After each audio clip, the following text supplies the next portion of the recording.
There are a lot of interesting things that happened in the world of AI over the past week. I don't want to waste your time, so let's dive straight into it. Starting with one of the most interesting things that happened last week, the OpenAI Spring update.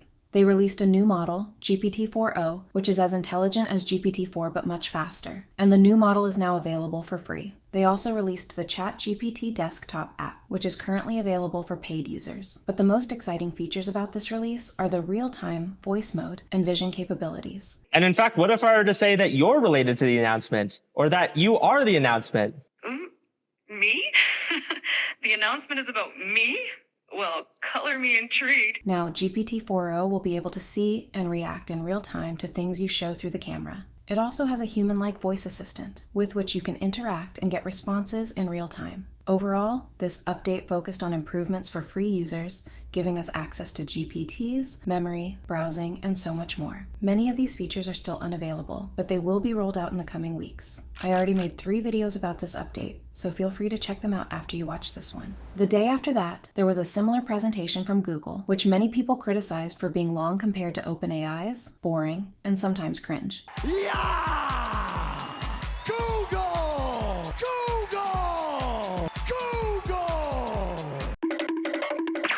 Besides that, there were actually some cool announcements worth discussing. In my opinion, one of the most impressive announcements was Project Astra. It's something similar to what we saw from OpenAI. Essentially, it's an AI agent that can react in real time to things you tell it or show through the camera. This code defines encryption and decryption functions. Do you remember where you saw my glasses? Yes, I do. Your glasses were on the desk near a red apple.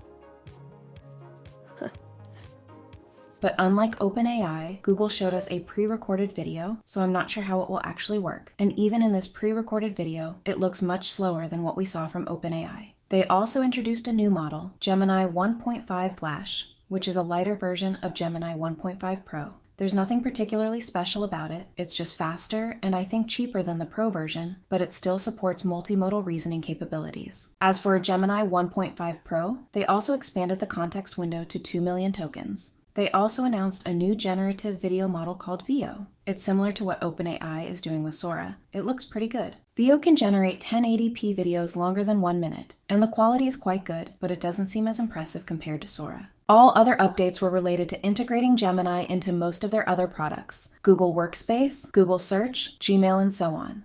Anthropic, another leading AI company, has expanded its AI assistant Claude to Europe, supporting multiple languages including French, German, Italian, and Spanish across its platform and apps. This move follows the extension of its API to Europe, aiming to accelerate growth. In another significant development, Ilya Sutskever, co-founder and longtime chief scientist of OpenAI, has departed the company. Sutskever, a pivotal figure in AI research, leaves amid internal disagreements about the company's direction. He is set to be replaced by Jakub Pachocki, who has been with OpenAI since 2017. Despite his departure, Sutskever expressed confidence in OpenAI's future and mentioned he will be working on a new, personally meaningful project. In another big update, OpenAI has secured a deal with Reddit to train its AI models on Reddit data. This partnership gives OpenAI access to a vast dataset to improve the capabilities of its language models. OpenAI will compensate Reddit for its data, highlighting the importance of high-quality data for AI development. OpenAI has introduced significant improvements to data analysis in ChatGPT, making it more powerful and user-friendly. You can now interact with tables and charts and add files directly from Google Drive and Microsoft OneDrive, instead of just downloading files to your desktop and then uploading them to ChatGPT. These data analysis improvements will be available in their new flagship model, GPT-4o, for ChatGPT+, Team, and Enterprise users over the coming weeks.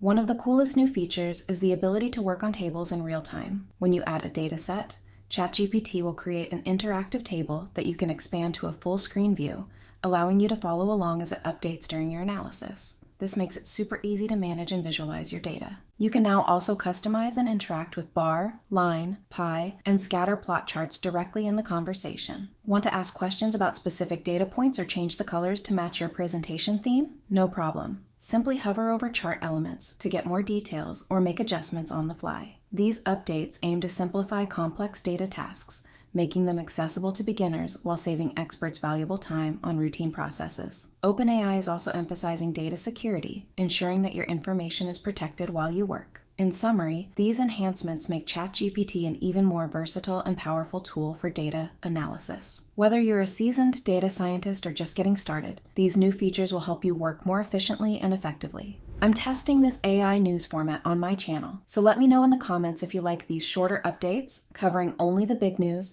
or if I should go into more detail and cover less significant news as well. Peace.